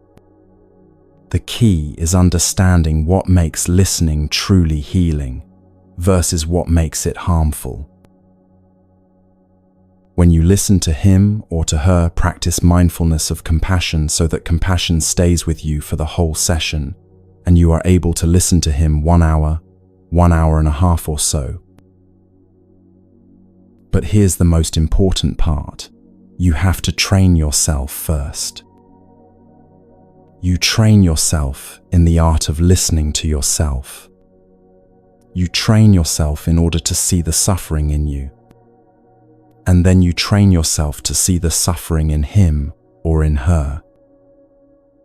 And you tell yourself, I am listening to him with only one purpose, to make him suffer less. The purpose is not to find the truth, to find out who is right or wrong. The purpose is to help a person to suffer less. I am going to listen in such a way that can make him suffer less. And therefore, even if he says wrong things, if what he says is full of wrong perceptions, even if there is a lot of bitterness, accusation, blame, I continue to listen. I am not going to interrupt and correct him, because I know that if I did that, I will transform the session into a debate. So I make the vow to listen. This requires tremendous inner strength and discipline. Every fiber of your being might want to defend yourself, to correct their misperceptions, to explain your side of the story. But deep listening requires you to set aside your own agenda and create space for another person's pain to be witnessed. Later on, in 3, 4, or 5 days, I may have a chance to give him some information so that he may correct his perception, but not now. Now is only to listen. Even if he said wrong things, if he had a lot of wrong information, I will not stop him, because I know that will spoil the session. So I continue to listen. I will tell myself, poor fellow, he is victim of so many wrong perceptions. But I am not going to interrupt him now, because if I did, I spoil the session. So you continue to listen with compassion. You know that you have time, later on, to help him correct his perception by offering him some information. But not now. And you can sit there and listen for 1 hour or more. And if you can remember that the only purpose of your listening is to help him empty his heart and suffer less, and if you can remember that, you nourish compassion in your heart, and compassion is going to protect you and not allow the anger in you to be triggered. That is called mindfulness of compassion.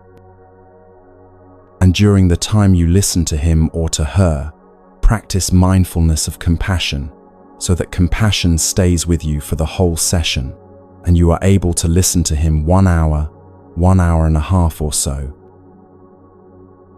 1 hour of practice, of listening, can already heal the other person. When you listen, you have to practice what we call mindfulness of compassion in order to keep compassion alive in your heart. Because if you don't train yourself, you cannot listen to him or to her. Because what the other person says might trigger anger in you, irritation in you, and when anger comes, you can no longer listen. You have lost your capacity to listen to him or her. Because what the other person says might make you angry, there may be some kind of bitterness, blame, accusations, and that makes you angry, and you want to correct him or her right away, and you transform the session into a debate, and you ruin everything. That is why you have to train yourself first. This is perhaps the most challenging spiritual practice there is.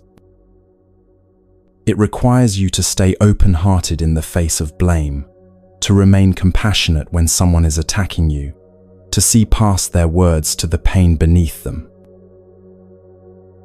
But when you can do this, when you can offer someone the gift of being truly heard, healing happens almost automatically.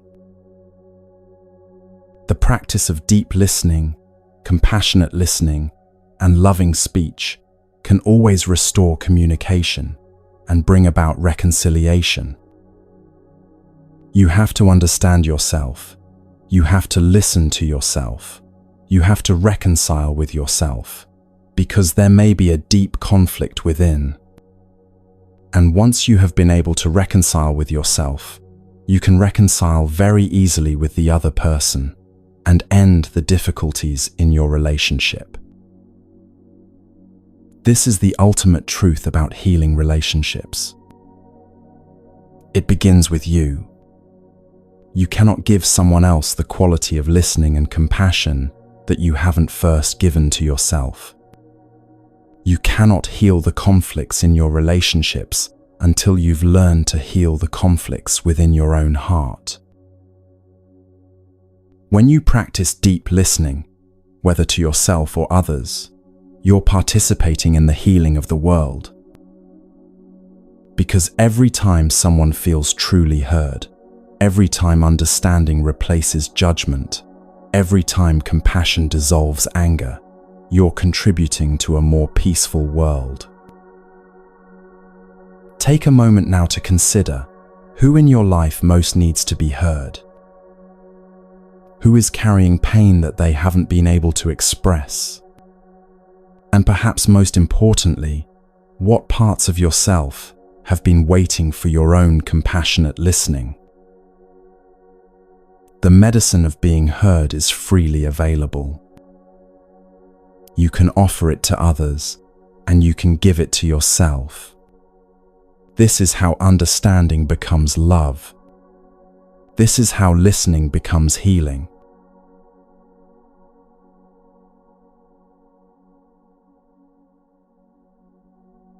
There are words that wound and words that heal. Words that build walls and words that build bridges. Words that create enemies and words that restore love. What you're about to learn is an ancient art that has the power to transform the most difficult relationships and heal wounds that have festered for years. The Buddha taught, better than 1,000 hollow words is one word that brings peace. This isn't about speaking perfectly or having the right technique. This is about speaking from a heart that has learned to see suffering clearly and respond with compassion. But here's what most people don't understand about loving speech. It's not what you say that matters most. It's the quality of heart from which you speak. You can use all the right words and still cause harm if your heart is closed. Or you can speak imperfectly from a place of genuine love and create miracles. The other person may have a lot of suffering in him, and he may have not been able to listen to his own suffering, and maybe no one has listened to him. And you who are a practitioner, you know how to listen to your own suffering, and now you want to listen to the suffering of the other person. You come to him and say, "Darling, I know you have suffered quite a lot in the past many years." And this is the practice of loving speech. Let me tell you about a moment that changed everything for a man who thought his relationship with his father was beyond repair. At a retreat in northern Germany, 4 men approached their teacher with tears in their eyes. The night before, each of them had done something they never thought possible. They had called their fathers and reconciled relationships that had been broken for years. One of them shared his story. "Dear teacher, the moment I was making the phone call, calling my father at home, I did not believe I could succeed. Because I was very angry at him. I had made a vow never to go and see him anymore. So I did not believe that I could talk to him the way you taught us, using loving speech. But when I heard his voice at the end of the line, suddenly I found myself capable of talking to him like that. Daddy, I know you have suffered a lot in the past many years. I was not able to help you to suffer less, and I have reacted in such a way that made you suffer more. Daddy, I'm sorry. It's not my intention to make you suffer like that. Just because I did not see and understand your suffering. I believe that if I understood your suffering, I would not have reacted the way I have and made you suffer like that. I'm sorry. Please tell me, Father, of your suffering, of your difficulties. I want to know, because I'm sure that if I understood your suffering, I would not behave, I would not react the way I have in the past. Please help me. And on the other end of the line, the father began to cry because his son had never talked to him that way.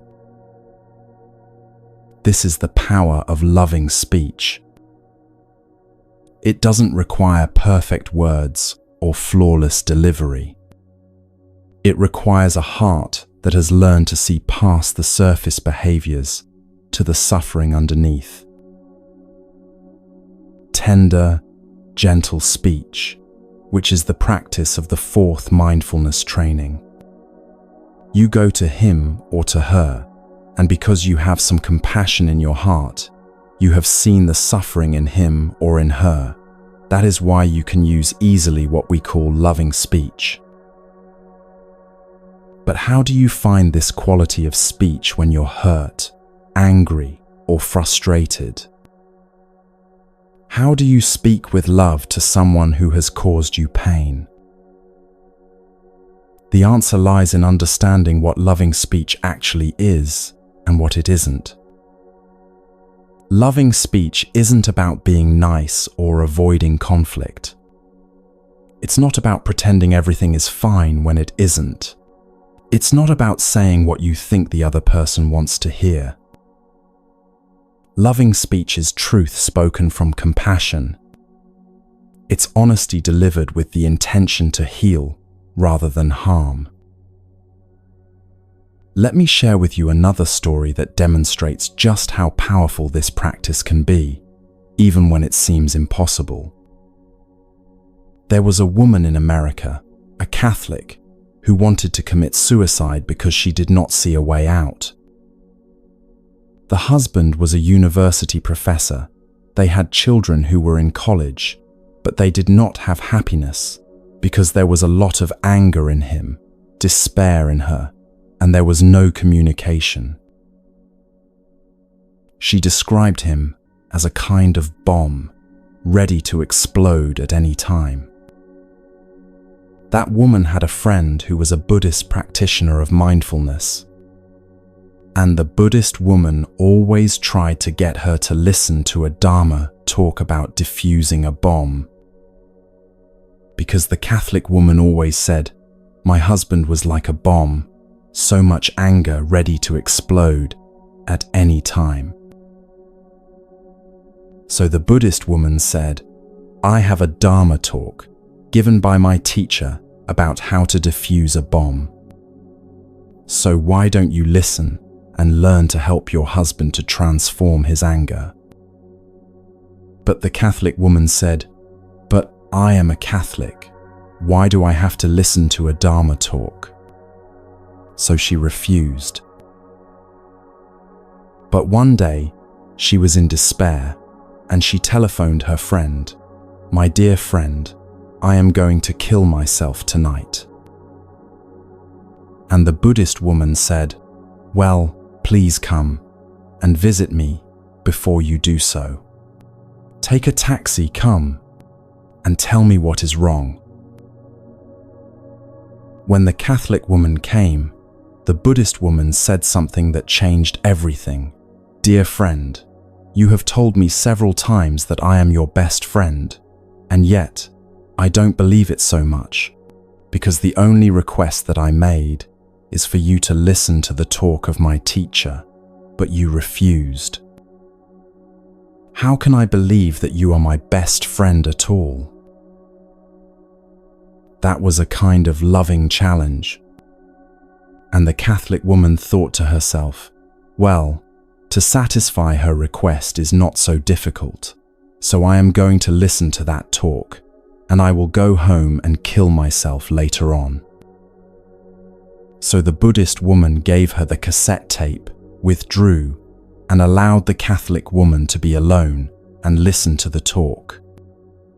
And you know that in the talk, the teacher spoke about compassionate listening, loving speech, in order to restore communication and to reconcile. And the Catholic woman sat down and listened to the whole talk. And something happened in her. And when she finished listening to the talk, she told her friend, "I'm going home and I'll help my husband. To defuse the bomb in him, I am going to listen to him with compassion so that he will suffer less. I see that he has a lot of suffering in him, and I have not helped him at all. I have reacted in such a way that made him suffer more. I'm going to practice deep listening, compassionate listening, to help him suffer less." The Buddhist woman said, "Well, you have to wait, my dear friend. You need some training before you can do it. It's not just by listening to a tape that you can go and practice right away." So they went to a retreat together. And after the retreat, she came home very peacefully, and she was determined to practice. That night she came home and walked mindfully, breathing in and out, calming herself. "My husband, I know you have suffered so much in the last many years. I could not help you to suffer less.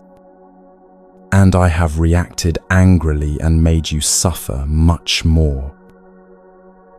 Dear one, it's not my intention to make you suffer like that. Just because I was ignorant, I did not understand the suffering in you. So please help me. Tell me of your suffering. Tell me of your difficulties. Please help me. I need help." And her husband began to cry, because the woman had not spoken to him like that for a long time. And that night became a very healing night. They listened to each other. They reconciled. This is the formula for loving speech that can transform any relationship. Darling, my dear friend, I know you have suffered quite a lot during the past many years, and I was not able to help you. In fact, I have reacted in such a way that made the situation worse. I have made you suffer more. I'm sorry. Darling, I have reacted in such a way because I did not see your suffering. I did not understand the suffering in you. Darling, it's not my intention to make you suffer. Just because I did not understand the suffering in you, and I believe that if I understood the suffering in you, I would not react like that, the way I have in the past. So you've got to help me. Please tell me what is in your heart. Please tell me of your difficulties, your suffering, your frustration. I want to hear. Because I know that if I understand the suffering, I will not react the way I have in the past. You've got to help me. If you don't help me, who will help me? That is the kind of speech that we must use in order to open the heart of someone. If you have seen some of his suffering, and if you have some amount of compassion in yourself, you are capable of using that kind of speech that we call loving speech. But why does this work when so many other approaches fail? There are several profound psychological and spiritual principles at work here. First, you're taking responsibility for your part without blaming or attacking. You're acknowledging that your reactions may have contributed to their suffering. This immediately shifts the dynamic from attack and defense to vulnerability and openness. Second, you're expressing a genuine desire to understand rather than to be right. You're asking for help instead of demanding change. This invites cooperation rather than resistance. Third, you're speaking to their suffering rather than their behavior. You're seeing the wounded person behind the defensive actions. This touches something deep in the human heart, the longing to be truly seen and understood. Darling, I know you have suffered quite a lot, and I have reacted in such a way that made you suffer more. I am sorry. It's not my intention to make you suffer like that. It's because I did not understand your suffering. So, darling, please help me. Tell me what is in your heart. Tell me of your suffering, your difficulties, so that I can understand. And if we know how to use that kind of speech, we can open the heart of someone. He or she will tell you. And now we have a chance to practice deep listening, compassionate listening. Because the practice of compassionate listening can heal a person. 1 hour of practice, of listening, can already heal the other person. The German man continued his story. Dear teacher, I talked with my father for 1.5 hours, and we were able to reconcile. And you know something, dear teacher, the first thing I will do after the retreat is to go straight to see him, go to his house, and visit him. This is how we defuse the bombs in our relationships. Not by trying to fix or change the other person, but by speaking to their heart from our heart. Not by defending our position, but by acknowledging their pain. Not by demanding to be understood, but by seeking to understand. And many people in the retreat succeeded in the practice of reconciling with the other person. The miracle of reconciliation always happens when we practice loving speech and compassionate listening. Tonight, when you go home, you have an opportunity to practice this art. Think of someone in your life who needs to hear these words of understanding. It might be your partner, your child, your parent, your friend. It might be someone you've been avoiding because the relationship feels too difficult. Remember, you don't need perfect words. You need a sincere heart. You need the willingness to see their suffering and speak to it with compassion. This is how bombs become bridges. This is how wounds become wisdom. This is how love returns to places where love seemed impossible.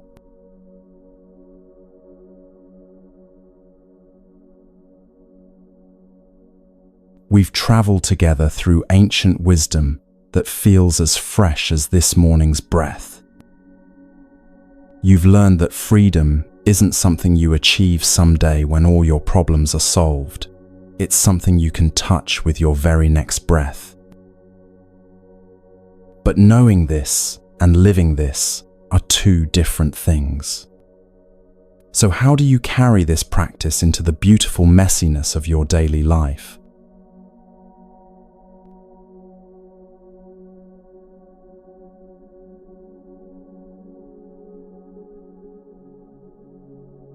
During the first few days, we learn how to recognize our feelings, our emotions. We learn how to get in touch with the wonders of life. On the third day, we begin to learn how to listen to our suffering and to learn about listening to the suffering of the other person. On the fifth day, we try to apply the practice of compassionate listening and loving speech in order to reconcile with the other person. What's remarkable about this isn't that it takes years of practice to see results. What's remarkable is that profound transformation can happen in just 5 days when you commit fully to being present with your own life. 5 days of learning to breathe consciously. 5 days of walking as a free person. 5 days of embracing your pain with compassion. 5 days of listening deeply and speaking from love. But you don't need to wait for a retreat or a perfect week to begin. You can start this very moment, wherever you are. Your daily freedom practice can be beautifully simple. Every morning, before you check your phone or dive into your to-do list, take 10 conscious breaths. Bring your mind home to your body. Feel yourself arriving in this day, in this life. Set the intention to walk as a free person, to speak from love, to listen with compassion. Throughout your day, let every transition become a moment of mindfulness. When you get up from your desk, take 3 conscious breaths. When you walk to your car, feel your feet on the ground. When you're stuck in traffic, instead of fuming, practice generating joy by remembering something beautiful in your life. When someone triggers your anger, remember that they are suffering and don't know how to handle their pain skillfully. Before difficult conversations, pause and ask yourself, how can I speak to this person's suffering rather than just their behavior? When you feel overwhelmed by your own emotions, remember to breathe mindfully and hold your pain like a mother holding her crying child. The Buddha's final words to his disciples were, "Be a lamp unto yourself." He wasn't telling them to be selfish or isolated. He was reminding them that the light of awakening, the capacity for peace and compassion, lives within each person. You don't need to wait for someone else to save you or fix your circumstances. You have everything you need right now to begin transforming your suffering into wisdom. But here's something beautiful about this practice. When you become a lamp unto yourself, you naturally become a light for others. Your peace becomes contagious. Your capacity to stay present in difficult moments gives others permission to do the same. Your willingness to listen with compassion creates space for healing wherever you go. Even if you're practicing alone, you're never truly alone. Around the world, there are others learning to breathe as free people, to walk with presence, to hold their pain with love. There are people practicing deep listening in their marriages, loving speech with their children, mindful breathing at their computers. This is what we call the Sangha of the heart, the invisible community of all beings committed to awakening and healing. You become part of this Sangha the moment you choose presence over escape, compassion over judgment, understanding over being right.